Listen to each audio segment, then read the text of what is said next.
হজে গিয়ে দোয়া করলে কবুল হয় আরাফার ময়দানে,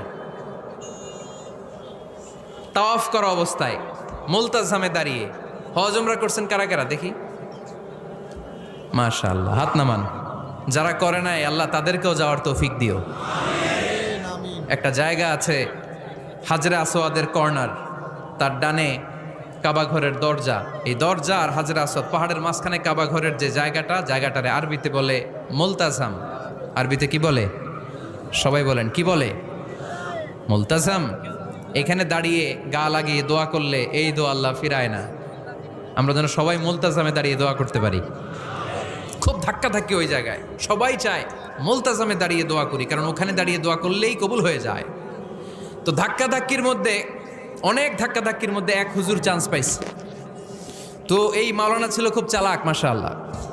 উনি অনেক ধাক্কাধাক্কি করে কোনো রকম মুলতাজামের মধ্যে যে গা লাগাই একটা দোয়া করছে। দোয়াটা হইতেছে, আল্লাহ জীবনে যত দোয়া করছিলাম আর যত দোয়া করব সব দোয়া তুমি কবুল করে নিও।